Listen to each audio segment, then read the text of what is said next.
আপনার সফলতা, আপনার সাকসেস এটা সবার ভাল লাগবে না, মনে রাখবেন। সবাই এটা পছন্দ করে না। আল আইনু হক, নজর কিন্তু সত্য। নজরের প্রভাব আছে, চোখের প্রভাব আছে।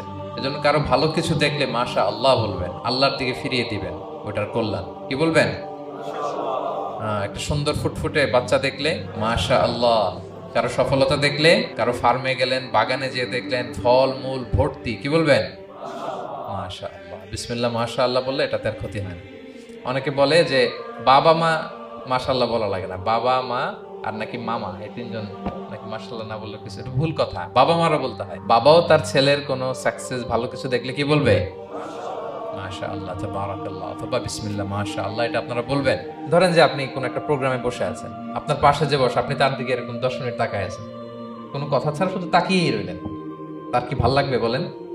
সে কি কমফোর্টেবল ফিল করবে?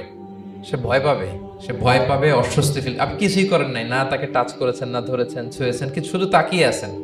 দেখেন নজরের কি প্রভাব। আল আইনু হক, নজর সত্যি। এজন্য কারো সাকসেস দেখলে আমরা সবসময় যেন মাশাআল্লাহ বলি। মাশাআল্লাহ ঠোঁটের সাথে মিলিয়ে রাখবেন। ভালো দেখলে কি বলবেন? মাশাআল্লাহ, মাশাআল্লাহ, বিসমিল্লাহ মাশাআল্লাহ, মাশাআল্লাহ, তাবারাকাল্লাহ, এটা বলবেন।